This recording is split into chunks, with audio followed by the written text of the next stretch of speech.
bands.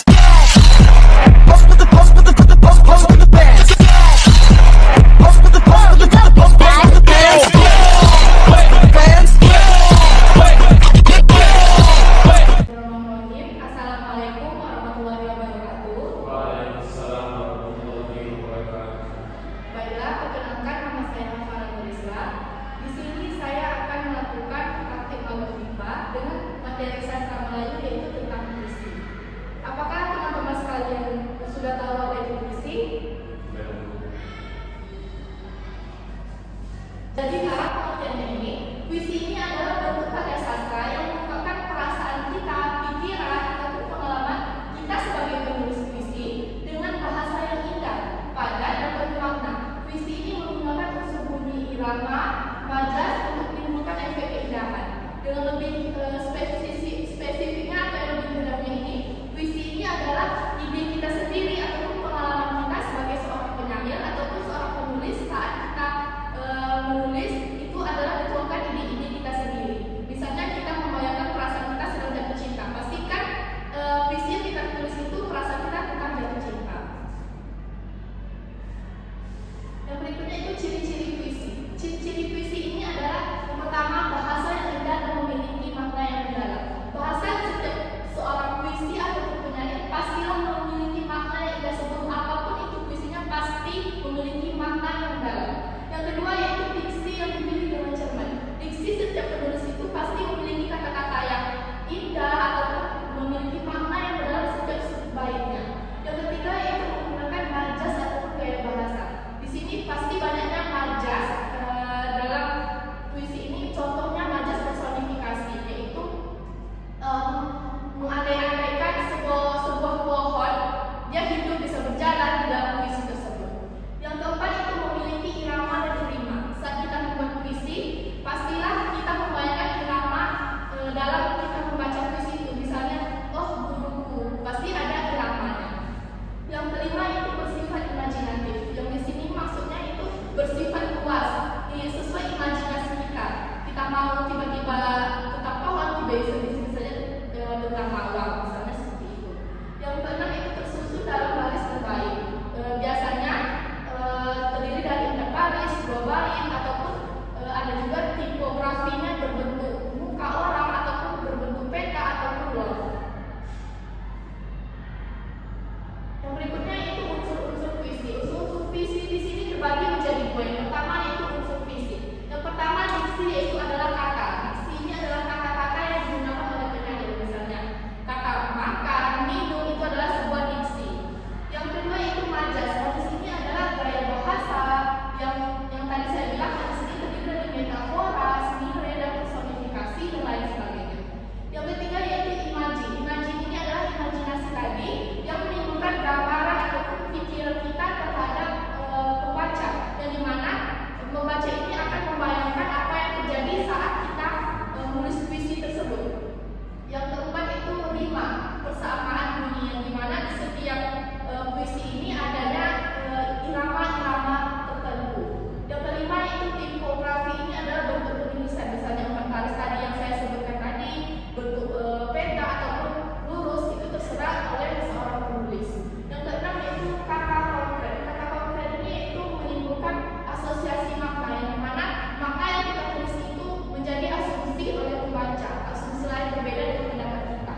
Yang kedua itu unsur batin. Unsur batin ini terdiri dari tema. Tema ini adalah inti soal atau pembahasan yang kita tulis di dalam puisi tersebut. Yang kedua yaitu rasa. Rasa ini adalah rasa kita terhadap puisi yang ada yang kita tulis. Misalnya rasa sedih kita, gembira, pasti tertuang dalam puisi. Yang ketiga yaitu nada. Bagaimana puisi itu menyampaikan nadanya naik atau turun. Yang keempat amanat, yaitu pesan yang ingin disampaikan. Pastinya setiap penyair atau penulis memiliki makna ataupun pesan tersirat maupun tersurat dalam puisi tersebut. Yang berikutnya adalah jenis-jenis puisi. Jenis-jenis puisi ini terbagi menjadi 3. Yang pertama itu puisi lama. Puisi lama ini sudah kita bahas tadi, yaitu pantun, syair, buridan, dan kamina. Yang kedua itu puisi baru. Yang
Mengapa fakta dikhianati? Kepada sastra aku bercerita tentang kata-kata yang mendalam. Cinta berbisik kepada surga. Banyak orang berlalu-lalu, doa berpesan kepada sepi. Banyak orang yang beragak suci, berita diam fakta yang benar. Sastra panjangkan kisah-kisah berani soal penyakit dan puisi. Dari puisi ini bisa kita lihat di sini kepada cinta aku bertanya mengapa benci marah di sini. Di sini kalimat di sini sudah menggambarkan keimanan tentang romansa dan sastra, tentang kenapa banyaknya dusta di antara cinta, lalu kenapa berita kebanyakan hoax dirasakan. Apakah teman-teman ada yang ingin ditanyakan? Baiklah, kepada pemimpin bisa bacakan bagaimana membaca nada puisinya kepada cinta.